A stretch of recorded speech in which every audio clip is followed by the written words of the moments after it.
ಇಂದ ಕಟ್ತಿರುವಂತಹ ಒಂದು BHA flat ಎಷ್ಟು ಅಮೌಂಟು ಮತ್ತು ಯಾವ ದಾಖಲಾತಿಗಳು ಬೇಕು ಮತ್ತು ಬ್ಯಾಂಕ್ ಲೋನ್ ಇದಾವೆ ಎಲ್ಲ ಸಂಪೂರ್ಣವಾಗಿ ನಿಮಗೆ ಮಾಹಿತಿ ಕೊಡ್ತೀನಿ. ಇನ್ನೂ ನಮ್ಮ ಚಾನಲ್ ಸಬ್ಸ್ಕ್ರೈಬ್ ಆಗಿಲ್ಲ ಅಂದರೆ ಸಬ್ಸ್ಕ್ರೈಬ್ ಆಗಿ, ಯಾಕೆಂದರೆ ಸಾಕಷ್ಟು ಜನ ಕೇಳ್ತಾ ಇದ್ರ ಬಗ್ಗೆ ಸಂಪೂರ್ಣವಾಗಿ ನಿಮಗೆ ಮಾಹಿತಿ ಕೊಡ್ತೀನಿ.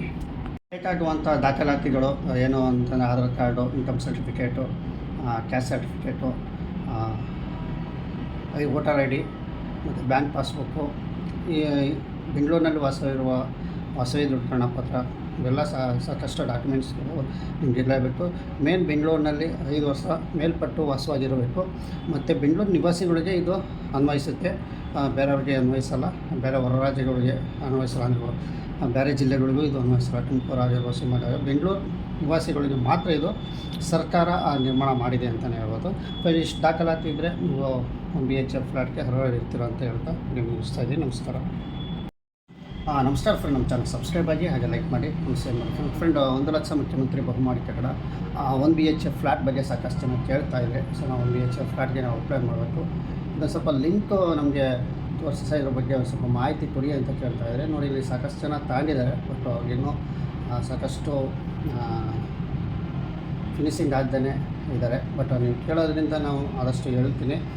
ಒಂದು BHA ಫ್ಲ್ಯಾಟು ರಾಜೀವ್ ವಸತಿ ನಿಗಮ ಮತ್ತು ರಾಜ್ಯ ಸರ್ಕಾರದಿಂದ ಕಟ್ತಿರುವಂಥ ಬೆಂಗಳೂರು ನಿವಾಸಿಗಳಿಗೆ ಮಾತ್ರ ಇದು ಅನ್ವಯಿಸುತ್ತೆ.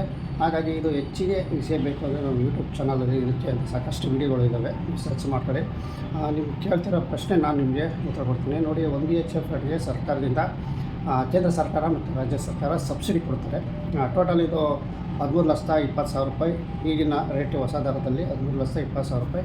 ನಿಮಗೆ ಸಬ್ಸಿಡಿ ಎಲ್ಲ ಹೊರತುಪಡಿಸಿ, ಅಂದರೆ ಏನು ಸಬ್ಸಿಡಿ ಇದೆಯಲ್ಲ ಒಂದು BHA ಫ್ಲ್ಯಾಟ್ಗೆ, ಜನರಲ್ ಕ್ಯಾಟಗರಿಗೆ 2,70,000 ಸಬ್ಸಿಡಿ ರಾಜ್ಯ ಸರ್ಕಾರ ವಿತ್ ಕೇಂದ್ರ ಸರ್ಕಾರ. ಅದೇ ಥರ SC ST ಪರಿಶಿಷ್ಟ ಜಾತಿ ಪರಿಶಿಷ್ಟ ಪಂಗಡದವ್ರಿಗೆ ಅವ್ರಿಗೆ 3.5 ಲಕ್ಷ ರೂಪಾಯಿ ಸಬ್ಸಿಡಿ ಸಿಗುತ್ತೆ ಕೇಂದ್ರ ಸರ್ಕಾರದಿಂದ, ರಾಜ್ಯ ಸರ್ಕಾರದಿಂದ 3.5 ಲಕ್ಷ ರೂಪಾಯಿ ಸಬ್ಸಿಡಿ ಹೊರತುಪಡಿಸಿ ಜನರಲ್ಗೆ ಆದರೆ ಟೋಟಲು 10.5 ಲಕ್ಷ ರೂಪಾಯಿ ಆಗುತ್ತೆ. ಅದೇ SC ST 9,70,000 ಇಲ್ಲಿ ಅಮೌಂಟ್ ಆಗುತ್ತೆ ಸಬ್ಸಿಡಿ ಹೊರತುಪಡಿಸಿ. ನಿಮಗೆ ವಿಷಯ ತಿಳಿಸ್ತಾ ಇದ್ದೀನಿ. ಹಾಗಾಗಿ ತಳಾಂತರ ಆಸಕ್ತರು ಏನಾರು ನೀವು ಕೇಳ್ತಾ ಇದ್ದಾರೆ, ಸಾಕಷ್ಟು ಜನ ಕಮೆಂಟ್ ಕೇಳ್ತಾ ಇದ್ದಾರೆ ಇದ್ರ ಬಗ್ಗೆ ಮಾಹಿತಿ ಕೊಡಿ ಅಂತ. ನೋಡಿ, ಎಷ್ಟೋ ಜನ ತಗೊಂಡಿದ್ದಾರೆ, ಬಟ್ ಇನ್ನೂ ಅವು ರೆಡಿ ಆಗಿಲ್ಲ. ಸಾಕಷ್ಟು ಕಡೆ ರೆಡಿ ಆಗಿಲ್ಲ, ರೆಡಿ ಮಾಡ್ತೀನಿ ಅಂತ ತಿಳಿಸಿದ್ದಾರೆ. ಕೇಳೋಕ್ಕೆ ನಿಮಗೆ ವಿಷಯ ತಿಳಿಸ್ತೀನಿ. ಯಾಕೆಂದರೆ 1 ಲಕ್ಷ ವಸತಿ ಯೋಜನೆಯಲ್ಲಿ ಸಾಕಷ್ಟು ಅಡೆತಡೆಗಳು ಇದ್ದಾವೆ. ಹಾಗಾಗಿ ನಿಮಗೆ ವಿಷಯ ತಿಳಿಸ್ತೀನಿ. ಸರಿ, ನೀವು ತಗೊಬೇಕು ಅಂದರೆ ಆ ಕ್ಷೇತ್ರ ನಿಮ್ಮ ಎಲ್ಲ ರೆಡಿ ಆಗ್ತಾ ಇರೋ ಜಾಗದಲ್ಲಿ ಒಂದು ಸಲ ವಿಸಿಟ್ ಮಾಡಿ. ನೀವು ತಗೊಬೇಕು ಅಂದರೆ MLA ಕೋಟಾದಿಂದ ಇದ್ದಾವೆ, ನೇರವಾಗಿ ಅರ್ಜಿಯಿಂದನೂ ಹಾಕಬೋದು. ನೀವು ಹತ್ತಿರ ಇರೋವಂಥ MLA ಆಫೀಸ್ ಹತ್ರ ಹೋಗಿ 1 ಲಕ್ಷ ವಸತಿ ಯೋಜನೆ ಒಂದು BHA ಫ್ಲ್ಯಾಟ್ ನಿರ್ಮಾಣ ಆಗ್ತಿರೋದು ಕೇಳಿ, ಅವ್ರು ಏನಾದ್ರು ಕಾಲಿದ್ರೆ ನಿಮಗೆ ಆನ್ಲೈನ್ ಅರ್ಜಿ ಸಲ್ಲಿಸಿ ನೀವು ನಂತರ 50,000 ರೂಪಾಯಿ ಡೆಪಾಸಿಟ್ ಕಟ್ಟಿದ ನಂತರ ನೀವು ಫ್ಲ್ಯಾಟ್ ಆಯ್ಕೆ ಮಾಡ್ಕೋಬೇಕಾಗುತ್ತೆ. ಬ್ಯಾಂಕ್ ಲೋನು ಸಹ ಇಲ್ಲಿ ಸಿಗುತ್ತೆ. ಬ್ಯಾಂಕ್ ಲೋನು ಸಹ ಇಲ್ಲಿ ಸರ್ಕಾರದಿಂದ ಕೊಡ್ತಾರೆ, ಅದೇನು ತೊಂದರೆ ಇಲ್ಲ. ನೀವು 50,000 ಕಟ್ಟಿದ ನಂತರ ಬ್ಯಾಂಕ್ ಲೋನ್ ಎಷ್ಟು ಪ್ರೊಸೆಸ್ಸಲ್ಲಿ ನಿಮಗಾಗುತ್ತೆ, 5 ಲಕ್ಷ 10 ಲಕ್ಷ 6 ಲಕ್ಷ ಆದಾದ ನಂತರ ಏನೋ ಬ್ಯಾಲೆನ್ಸ್ ಇರೋ ನೀವು ಕಟ್ಕೋಬೋದು.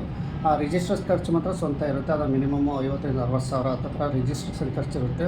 ಅದು ಮಾಡಿಸ್ಕೋಬೋದು ನಿಧಾನಕ್ಕೆ. ಫ್ಲ್ಯಾಟ್ ಎಲ್ಲ ರೆಡಿ ಆದಮೇಲೆ ಮೂಲಭೂತ ಸೌಕರ್ಯಗಳೆಲ್ಲ ಇದ್ದ ನಂತರ ನೀವು ಅಲ್ಲಿ ಸ್ವಾಧೀನ ಪತ್ರ ಇಸ್ಕೊಂಡು ಮನೆಯೊಳಗೆ ಹೋಗ್ಬೋದು ಅಂತ ನಿಮಗೆ ತಿಳಿಸ್ತೀನಿ. ಫ್ರೆಂಡ್, ಇಷ್ಟು ಒಂದು BHA ಫ್ಲ್ಯಾಟು ಇದೆ. ಮತ್ತು ನೀವೆಲ್ಲ ಇತ್ತೀಚೆಗೆ ಸರ್ಕಾರವೂ ಸಹ ಸಬ್ಸಿಡಿ ಸಹಾಯಧನವನ್ನು ಸಹ ಕೊಟ್ಟಿದೆ ಅಂತಲೇ ಹೇಳ್ಬೋದು. ಸಬ್ಸಿಡಿ ಸಹಾಯಧನ ಅಂದರೆ ಒಂದು 3,000 ರೂಪಾಯಿ ಒಳಗಡೆ. ಎಕ್ಸಾಂಪಲ್ ಒಂದು ನಿಮ್ಗೆ 10,000 ರೂಪಾಯಿ EMI ಇದ್ದರೆ 3,000 ರೂಪಾಯಿ ಡೆಡಿಷನ್ ಹಾಕಿ ನಂತರ ನಿಮ್ಗೆ 7,000 ರೂಪಾಯಿ ಕಟ್ಟಬೇಕಾಗುತ್ತೆ. 2,500 ಆಗ್ಬೋದು, 2,800 ಆಗ್ಬೋದು, 3,000 ಆಗ್ಬೋದು. ಅವರು 3,000 ಒಳಗಡೆ ಅಂತಲೇ ತಿಳಿಸಿದ್ದಾರೆ. 3,000 ಅಂತಲೇ ಹೇಳ್ಬೋದು. 3% ಅಂತ ತಿಳಿಸಿದ್ದಾರೆ. ಫ್ರೆಂಡ್, ಎಷ್ಟು 10 ವರ್ಷ ಇರುತ್ತೆ ಈ EMI. ಅಂದರೆ ಸರ್ಕಾರ ಸಬ್ಸಿಡಿ 3%, 10 ವರ್ಷ ಇರುತ್ತೆ. ಅದ್ರ ಮೇಲ್ಪಟ್ಟು ಇರಲ್ಲ. 15 ವರ್ಷ ಇದ್ದರೆ ಅದು ನೀವು ನೆಕ್ಸ್ಟ್ ನೀವು ಕಟ್ಟಬೇಕಾಗುತ್ತೆ. ಇಷ್ಟು ಬೇಕಾಗುವಂತಹ ಫೆಸಿಲಿಟಿ ಇರುವಂತಹ ಒಂದು BHA